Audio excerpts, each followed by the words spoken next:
የብስለት የእድገት ህይወት የመንፈስ ፍሬ እንዲገለጥብን ካስፈለገ ቀጥሎ ሁለተኛ ከመንፈስ ቅዱስ ጋር የጠበቀ ህብረት ከመንፈስ ቅዱስ ጋር የጠበቀ ህብረት የመንፈስ ቅዱስ ፍሬ እንዲገለጥብን ካስፈለገ ፍሬው ራሱ የማን ነው? የመንፈስ ቅዱስ አይደል? የመንፈስ ቅዱስ ከሆነ ለባለቤቱ ራስህን አሳልፈ መስጠት። መንፈስ ቅዱስ ባንተ ውስጥ አለ። ስለዚህ ፈቃድ፣ ስሜት፣ ዕውቀትህን ለርሱ ማስገዛት ማለት ነው።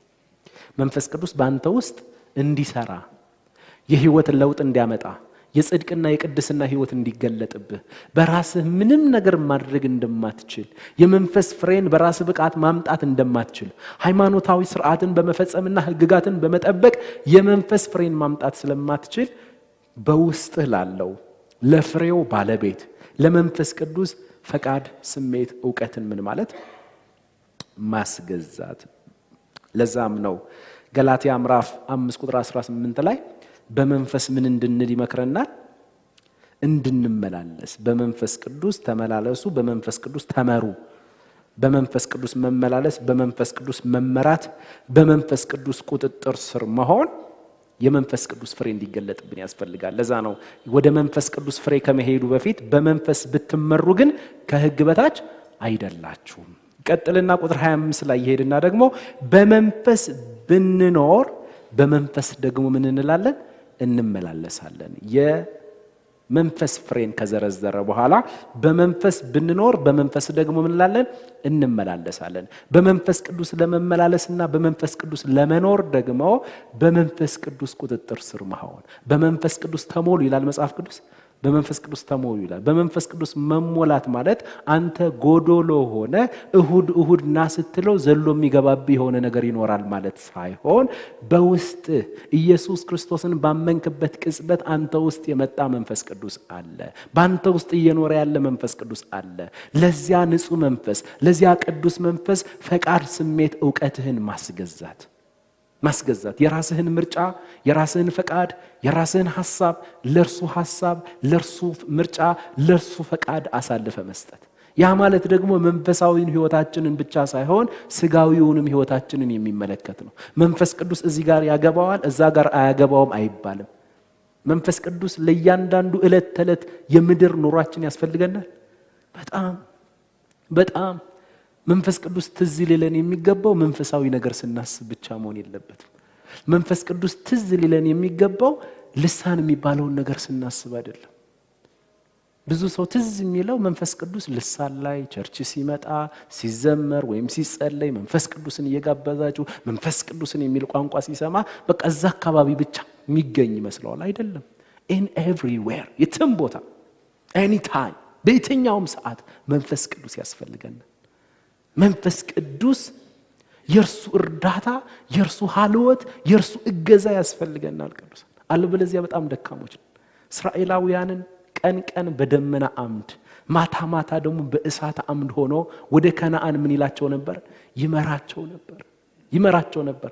ያ ከነርሱ ውጭ ሆኖ በውስጣቸው ውስጥ እኮ ገብቶ አይደለም እኮ ከነርሱ ውጭ ሆኖ ቀን በደመና ማታ በእሳት አምድ ቀን ላይ ያለው የፀሐዩ ሐሩር እንዳያገኛቸው ደመና ያደርግላቸዋል።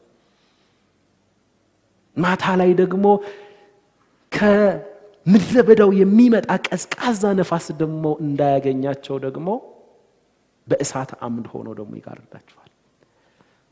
ግን ከነርሱ ውጭ ሆኖ ነው። አሁን እኮ እኛ የታደልንን እኮ ያ መንፈስ በእያንዳንዳችን ውስጥ ሳይሸራረፍ ገብ። አሁን መንፈስ ቅዱስ ባንተ ውስጥ አለ፣ መንፈስ ቅዱስ ባንቺ ውስጥ አለ። እስራኤልን እንደመራ አይደለም ኢየሱስን እንደመራ። ኢየሱስ በመንፈስ ቅዱስ መላለስ አስፈልጎታል። አሜዚንግ። ኢየሱስ በመንፈስም ተመርቶ በመንፈስ ቅዱስ ተሞላና በመንፈስ ቅዱስ ተመርቶ ወጣ። በመንፈስ ቅዱስ የሚል ቋንቋ አለ። ኢየሱስ እንኳን በስጋ ወራቱ ምልልስ በመንፈስ ቅዱስ ተሞልቶ ነው የሚመላለሰው። ኢየሱስ በመንፈስ ቅዱስ መሞላት ካስፈለገው ወንድሜ እኔና አንተ ያውም የሱ አካል ኃጢአት የማያውቀው የኃጢአት ተፈጥሮ የሌለበት አካል ነው። እኔና አንተ ደግሞ እንተዋወቃለን። ስለዚህ ለኛ ኢየሱስ ካስፈለገው አልኩኩ መጽሐፉ እንደዚህ አድርጎ ከጻፈልን እኛ ደግሞ ከዚያ በላይ በቃ እርዳታ ያስፈልገናል። ደካሞች ነን፣ አንችልም። የዚህን ዓለም አሰራር በራሳችን ብቃት ልናልፈው አንችልም። ስለዚህ የመንፈስ ቅዱስ ድጋፍ ያስፈልጋል። የመንፈስ ቅዱስ ምርጫ በፈቃዳችን ላይ ፈቃዱ እየሰለጠነ በምርጫችን ላይ የእርሱ ምርጫ እየቀደመ በፍላጎታችን ላይ የእርሱ ፍላጎት እንዲቀድም ፈቃድ፣ ስሜት፣ ዕውቀታችንን የምናስገዛ ከሆነ ቅዱሳን የማትቆጩበትን ኑሮ ትኖራላችሁ። የማትቆጩበት ወደ ኋላ መለስ ስትሉ ወይኔ አጠፋው ወይኔ ያን ጊዜ የማትሉት ብዙ ሰዎች ይደውሉልናል። ትምህርታችንን በተለያየ መንገድ ይሰሙና እግዚአብሔር ይመስገን የጌታ የራሱ የቅዱስ ቃሉ ትምህርት ስለሆነ ብዙ ሰው እየተጠቀመን ይደውሉና ትልልቅ ሰዎች ናቸው። ትልልቅ ሰው ያለቅሳሉ። አንዲት እናት ናቸው አሁን ትላንት የደወሉት እየያሉ እኔ ቤተክርስቲያን ውስጥ ነው የኖርኩት። ክርስትና ግን ይሄ አይመስለኝም። እንደዚህ ነው ወይ? ውስጤ ጥያቄ ነበር። እውነት አሁን ይሄ ያለው እብደት ክርስትና ነው የምል ነበርኩ። ቅዱስ ቃሉን አየው። ሰው ሁሉ በየቤቱ ተርቦ ነው ያለው። ሰው ሁሉ የሚመግበው ነው የሚፈልገው። ሰው ሁሉ ቸርች ሁሉ ይቀራል። በቃ ቸርች ሲሄድ የሚሰማው ነገር የሚሆነው ነገር በብዙ አይነት መንገድ ልቡ ተሰብሮ ደክሞ በቃ እግዚአብሔር የርሱ ከሆንኩኝና የኔ ነህ ካለኝ እንደወደደ ያድርገኝ፣ እኔ ግን እቤቴ ብቀመጥ ይሻላል። ብዙ ሰው ያውም ተሰብሮ በብዙ ጴንጤዎች ተሰብሮ ብዙ እህቶቻችን ጉዳት አልደረሰባቸው። ብዙ ህመምተኞች ተስፋ ያላቸው በመድኃኒት የሚኖሩ እህቶችና ወንድሞች መድኃኒታቸውን ጣሉ ይላል የሰራዊት ጌታ ተብሎ መድኃኒታቸውን ጥለው አልሞቱምን? የነዚያ ልጆች ቤተሰብ ታዲያ እንዴት ቸርች ይመጣል? ትድናለች ብለህ እኮ ነው ልጄን የቀማኸኝ ነው የሚሉክ። ልጄን እኔ መድኃኒት ግዙልኝ አልኩኝ፣ መድኃኒት አግዘኝ አልኩኝ። አንደኛ መድኃኒቱን ያዘዘው ማን ነው? መድኃኒቱን ያዘዘው ፓስተር ነው? ዶክተር ነው? አቆም ማለት ያለበት ዶክተር።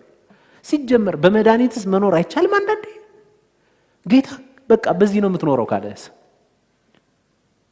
የእምነት ማነስ ነው አይደለም። ሜዲሲኑም ዓለም የማን ጥበብ ውጤት ነው? የእግዚአብሔር ጥበብ ውጤት ነው።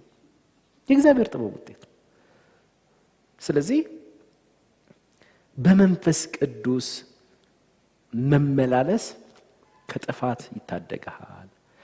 በምድራዊ ነገር ካለ ብዙ ዲስትራክሽን ያተርፋል። በመንፈስ ስትመላለስ መንፈስ ቅዱስ አይደለም ይልሃል። ወደ አልሆነ መስመር ትገባ ስትል አይደለም አንተ ክርስቲያን ነህ ይልሃል። አንተ ክርስቲያን ነህ፣ በዚህ በኩል ሂድ ይልሃል።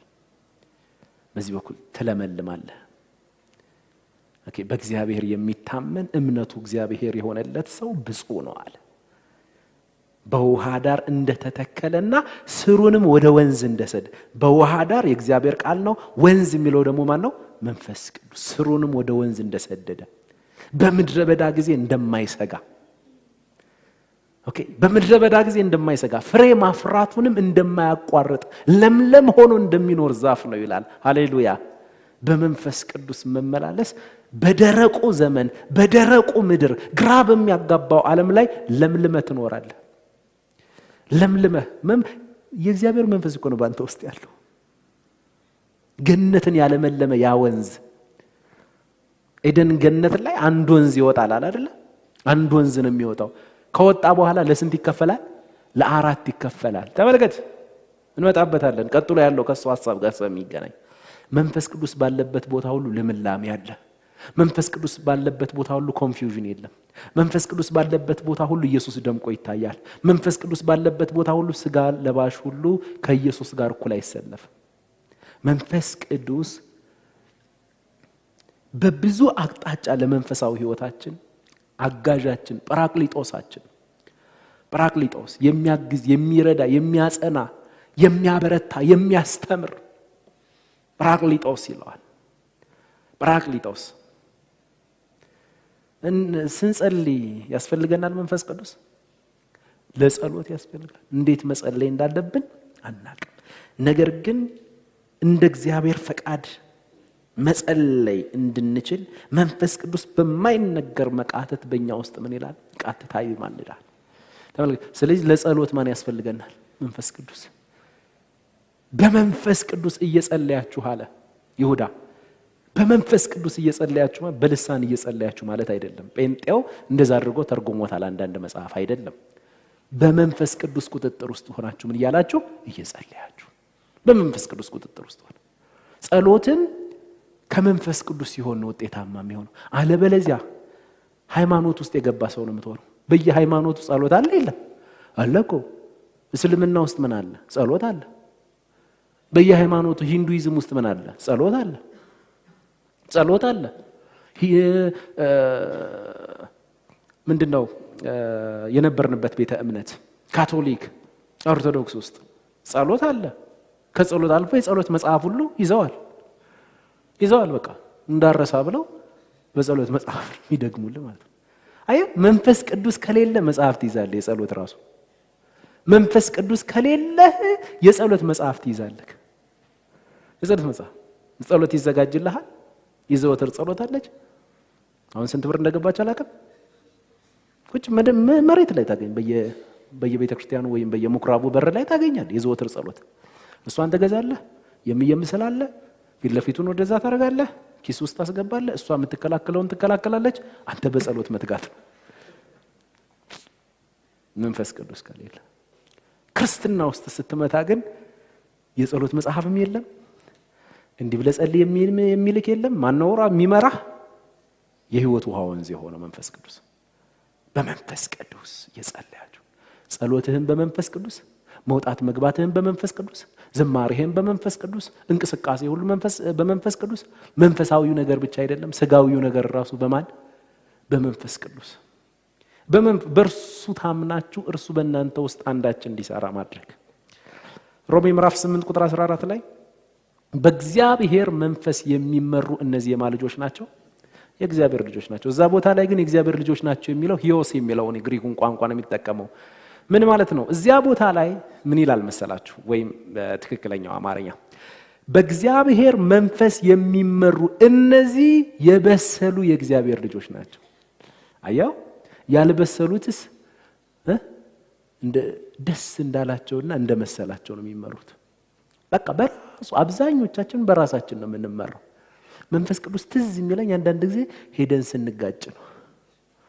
ተው ያልከው አንድን ሕፃን ልጅ ተው እዛ ጋር ሄደህ ትጋጫለህ። ከተጋጨ በኋላ አንደኛ የሚያደርገው ነገር መጀመሪያ ከማልቀሱ በፊት ወደ አንተ ነው የሚዞረው።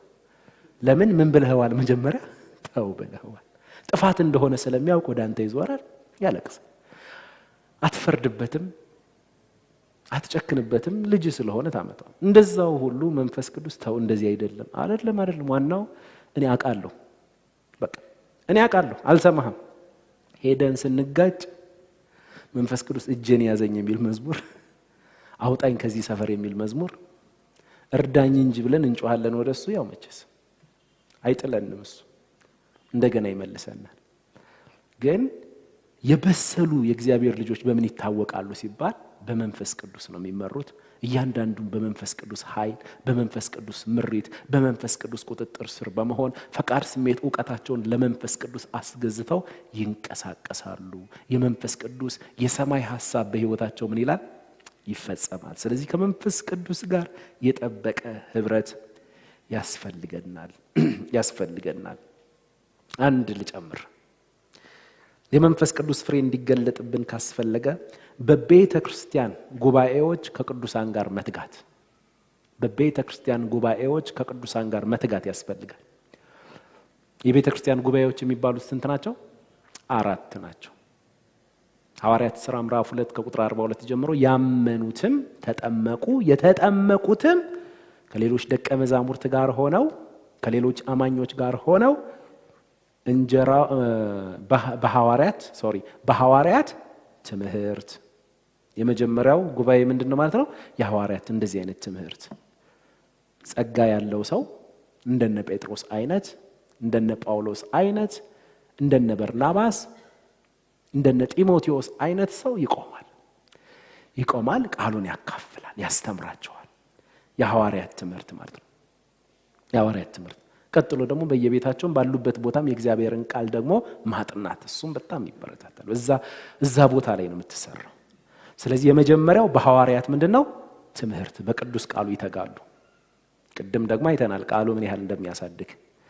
ቀጥሎ ደግሞ በህብረት ይተጋሉ። በህብረት በደስታና በሐዘን ጊዜ እርስ በርሳቸው ቅዱሳን ደስ ከሚላቸው ጋር ደስ ይበላችሁ፣ ከሚያዝኑ ጋርም አብራችሁ እዘኑ በሚለው ቅዱስ ቃል መሰረት እርስ በርሳችን ያለን ክርስቲያናዊ ህብረት። ቀጥሎ ደግሞ አንዳንዴ ሰላም መባል የሚፈልግ ሰው አለ። ምንም ሳትሉት ምንም ሳይፈልግ እቅፍ አድርገ ሰላም ስትለው ለሱ ትልቅ ትርጉም ነው። ስሙን ጠርተ ሰላም ስትለው አንዳንዱ በጣም ይደሰታል። ሰላም መባል የሚፈልግ ሰው አለ በመካከላችን።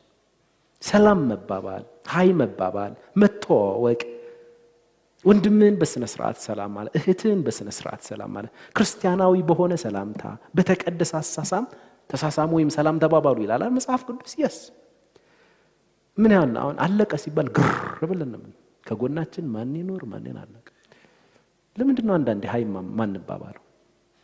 ሃይ መባባል ጥሩ ነው፣ ለብዙ ነገር ይጠቅማል። ለብዙ ነገር ወጣቶች ሃይ ተባባሉ፣ ይጠቅማቸዋል ለብዙ ነገር። ምናልባት መድኃኒዓለም ከጎን ያስቀመጣት ልጅ ሚስት ልትሆን ትችላል። ሃይ በላት፣ ተዋወቁ፣ ሰላም ተባባሉ። በባለፈው የቤተ ክርስቲያናችን ሽማግሌዎች እንደዛ አላስተማሩንም እንዴ? ታዲያ አንተ ሚስት አለችው እኮ ሌላ ቦታ አይደለም። ሃይ መባባል ጥሩ ነው። ሰላም ተባባሉ። ያላገቡ ሴቶች ቆነጃጅት እህቶች አሉን፣ ያላገቡ ወንድሞች አሉን። ሰላም ተባባሉ። እናንተ እንድትጋቡ እንፈልጋለን። ቤተ ክርስቲያን እናንተን ማጋባት ትፈልጋለች። ትዳር ባለበት ቦታ ሁሉ ባይዘወይ የቤተ ክርስቲያን ጅማሬ ነው። ቤተ ክርስቲያን እየተመሰረተ ነው። ሰይጣን ደግሞ ያንን ነገር ስለማይፈልግ ትዳርን መምታት ነው። ስለ ትዳር ክፉ ነገር እንድትሰሙ ማድረግ ነው። ትዳር እንዲህ አሁን ወጣቱ በሙሉ ደግሞ መፋታት ላይ ገብቷል። ለምን? በቃ ሰይጣን በዚህም በዛም ትዳር ስትፈታ ወይም ፍቺ በሚፈጠርበት ጊዜ ቤተክርስቲያን አደጋ እየተፈጠረባት ነው። ስለዚህ ክርስቶስም እኛም ቤተክርስቲያንም ማለት ነው እንድትጋቡ እንፈልጋለን። ሰላም መባባል፣ ሃይ መባባል የግድ ለሱ ብቻም አይደለም እኮ፣ የግድ ለትዳር ብቻ አይደለም። ሰላም መባባል፣ መጠያየቅ፣ ሃይ መባባል። ስንቶቻችንን የምንተዋወቀው? ስንቶቻችን ሐዘን በሚያጋጥመው ጊዜ ወንድማችን ምናልባት በስም ላታውቁት ትችላላችሁ፣ በአካል ግን ልታውቁት ትችላላችሁ። በእንደዚህ አይነት ነገር አብረነው ከወንድማችን ጋር መቆም፣ ሐዘኑን ሐዘናችን አድርገን መቆም።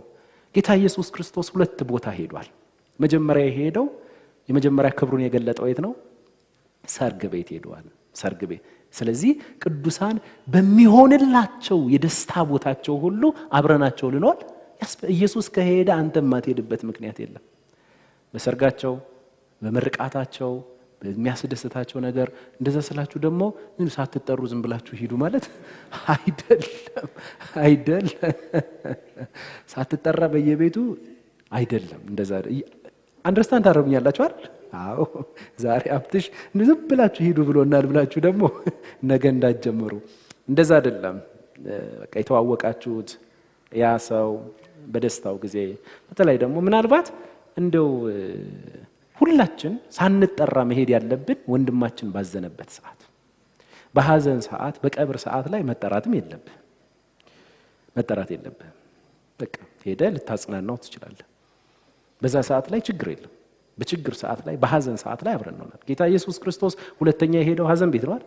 ሐዘን ቤት ሄዶ ምን አለ? ኢየሱስም እንባውን አፈሰሰ። ፍጹም ሐዘን የማያስመስል እንደ ኢትዮጵያ አይነት ለቅሶ ነው።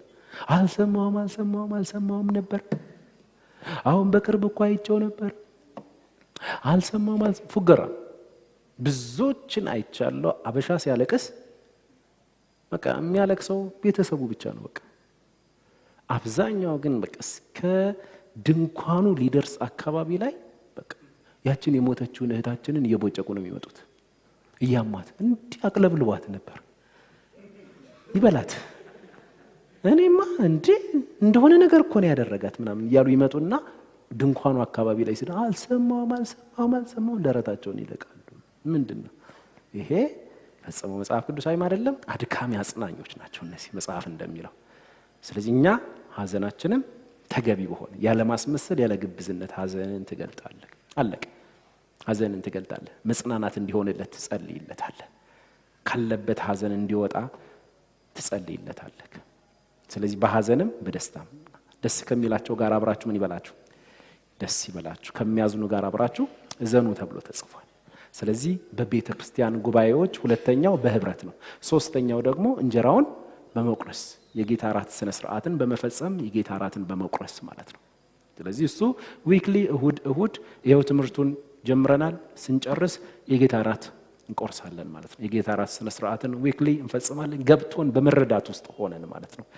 እሱ ቀጥሎ ደግሞ አራተኛው ምንድነው? በየጸሎቱ ምን ይሉ ነበር? ይተጉ ነበር። በየጸሎቱ ትላንት ጸሎት እንደ ሰዓት ጊዜ ስለነበረኝ እስኪ ልሂድ ብዬ መጣሁ አዝኜ ትንሽ ያው አዝኜ ተመለስኩኝ ማለት ነው። በቃ እዚህ ጋር ጥቂት ሰዎች ነበሩ። እነሱ ናቸው ተንበርከከው የሚጸልዩት። ለትምህርት ጊዜ ጥሩ እንበዛለን ምናምን ነገር ጥሩ ነው። እግዚአብሔር ይመስገን ለትምህርት መብዛት ጥሩ ነው። በዛው ልክ ደግሞ የጸሎት ህይወታችንን ማብረን ማሳደግ አለብን። ቻርልስ ስፐርጅን የሚባለው ወንድማችን ወደ ጌታ ሄዷል። ጠየቁት አንድ ጥያቄ። ከእግዚአብሔር ቃልና ከጸሎት የትኛው ይበልጣል አሉት። የትኛው ነው ይበልጣል? ቃል መማር ነው፣ ባይብል ማጥናት ነው። በዚህኛው በኩልስ ከጸሎት ተንበርክኮ ከመጸለይ የትኛው ይበልጣል ሲሉት፣ እስኪ ወደ መልሱ ከመሄዴ በፊት መጀመሪያ ነው ራሴን ልጠይቃቸው አላቸው። እሺ አሉት። ወደ ውስጥ ከመተንፈስና ወደ ውጭ ከመተንፈስ የትኛው ይበልጣል አላቸው። ወደ ውስጥ መተንፈስ ማለት እሱ በቃሉ በኩል ሲናገርህ የእግዚአብሔርን ቃል እየተመገብክ ነው። እሱ እየተነፈሰብህ ነው። ዘ ኢንስፓይሬሽን ኦፍ ጋድ ያለበት የአምላክ እስትንፋስ ያለበት ቅዱስ ቃል ስለሆነ እየተነፈሰብህ ነው። እየተነፈሰ ወደ ውስጥ እየተመገብክ ነው፣ እየተነፈሰብህ ነው። ግን ወደ ውስጥ ብቻ አየር አስገብቶ ዝም የሚል ሰው አለ። ወደ ውጭ ይተነፍሳል አይደል? ወደ ውጭ ስትተነፍስ ደግሞ ምን ማለት ነው? በሌላ ቋንቋ በጸሎት፣ በዝማሬ፣ በአምልኮ፣ በውዳሴ እርሱን ማክበር ማለት ነው። ስለዚህ ሁለቱ ወደ ውስጥ መተንፈስና ወደ ውጭ መተንፈስ እንደማይለያዩ የአንድ ሳንቲም ሁለት ገጽታ እንደሆኑ ትምህርትና ጸሎትም እንደዚያው ናቸው። በትምህርት እየተጋን ነው፣ ጥሩ ነው፣ እግዚአብሔር ይመስገን፣ እግዚአብሔር ይባረክ። ግን በጸሎት ህይወታችንም ደግሞ አብረን ምን ማለት አለብን? መትጋት። የግል ጸሎት ራሱን የቻለ ትምህርት አለው። ግን የግል ጸሎትና የማህበር ጸሎት አለ። በግል ሁላችንም እንግዲህ እንደየ አቅማችን ምን እንላለን? እንጸልያለን። እሱ ብቻ ግን በቂ አይደለም። ከቅዱሳን ጋር መተን በህብረት ሲሆን ደግሞ ደስ ይላል።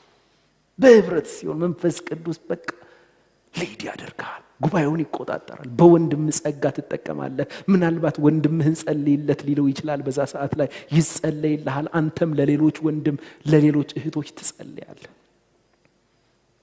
አይቶ ስለዚህ በህብረት በሚደረግ ጸሎት ላይ አብረን ልንገኝ አብረን ልንተጋ ያስፈልጋል ማለት ነው። ጸሎት መጸለይ አለብን። ከአምላካችን ጋር ማውራት ነው። ከእርሱ ጋር መነጋገር ነው። ከአባት ጋር ከቅዱሳን ጋር ሆነ አንድ ላይ ማውራት ማለት ነው። አንድ ላይ ማውራት። በዛ ሰዓት ላይ ደግሞ አሁን አይደለም ጊዜው አይደለም የህብረትና የግል ጸሎት በሚል አንድ ቀን እንማማራለን። ሁለቱን ደግሞ የመጋጨት ነገር ስላለ ማለት ነው። ጌታ ይረዳናል።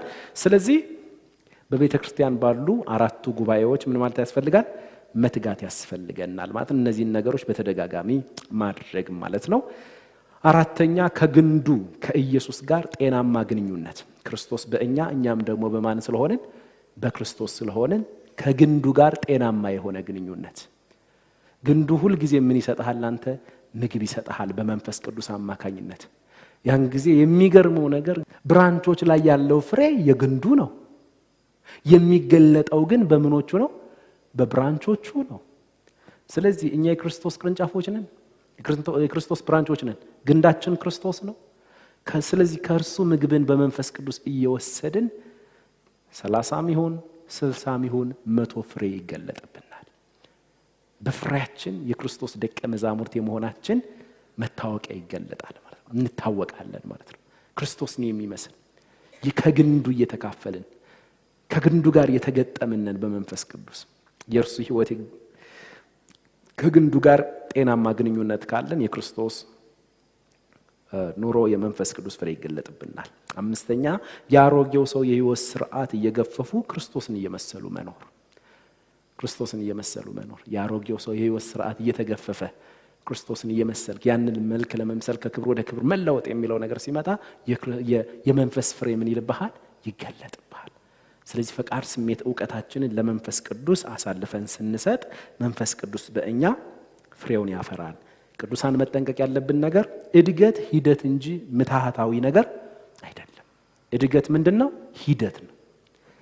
ዛሬ የወለድከው ልጅ በበነገታው የ10 ዓመት አቋም ቢኖረው ጥሩ ይመጣል? ነገ ላይ 10 ዓመቱ ቢሆን ጥሩ ይመጣል? ላይ ቆሞ ቢሄድ ዛሬ ወልደኸው ነገ ላይ ቆሞ ቢሄድ ጥሩ ነው? የሆነ የተዛባ ናቹራሉን ያልጠበቀ ተፈጥሮን ያልጠበቀ ነገር አለ። ኔቸሩን ያልጠበቀ ነገር አለ።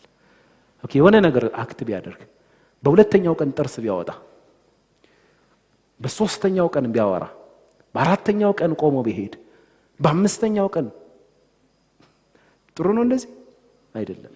እድገት ግራጁዋል። መጀመሪያ ላይ የወተት ጊዜ አለ፣ ምናምን ነገር ብዙ ነገር አለ።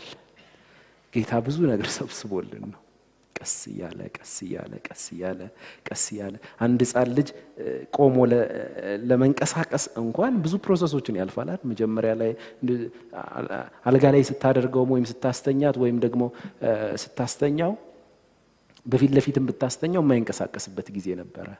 ከዛ በፊት ለፊቱ መንቀሳቀስ መዳህ የሚችልበት ታይም ላይ ይደርሳል እየተመገበ ሲሄድ። ከዛ ዕቃ ተደግፎ ለመቆም ዕቃ ተደግፎ መልካም አባትና መልካም እናት ደግሞ ይበል ብሎ አይደለም የሚረግጠው፣ ቀስ አድርጎ ቆሞ እንዲሄድ ኤክሰርሳይዝ ያለማምደዋል ማለት ያለማምደው። መንፈስ ቅዱስ እኮ እንደዚህ እያደረገን ያለው እኮ በመንፈስ ዓለም እኮ ብዙዎቻችን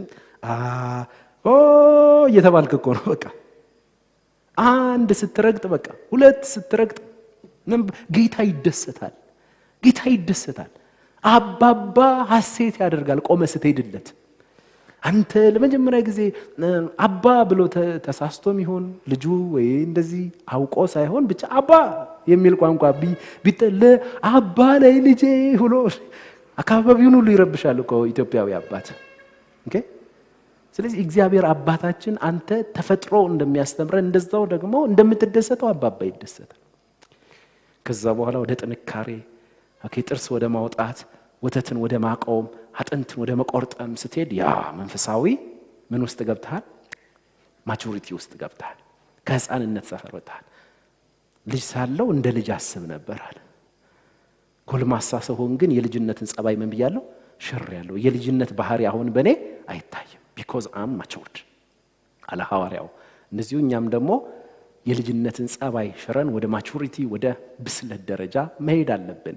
ያ ማለት ባጭሩ የመንፈስ ቅዱስ ፍሬ ምን ይልብናል? ይገለጥብናል። የመንፈስ ቅዱስ ፍሬ ግን ንብረትነቱ በእኛ ውስጥ ያደረው የእግዚአብሔር መንፈስ ቅዱስ እንጂ የእኛ ጥረት አይደለም። መንፈስ ቅዱስን አግዘኸው እንደማታፈራ አሁንም እንዳትረሳ። እርሱ ባንተ እንዲኖር ፈቃድ፣ ስሜት፣ ዕውቀትህን እርሱ ባንተ ስራውን እንዲሰራ ፈቃድ፣ ስሜት፣ ዕውቀትህን ለእርሱ ማስገዛት ነው። ቀጥሎ መንፈሳዊ እድገት በእጅ መጫን ወይም በኢምፓርቴሽን አይመጣም። ለመብሰል ማደግ፣ ለማደግ ደግሞ መመገብ ያስፈልጋል። እንጸልይ።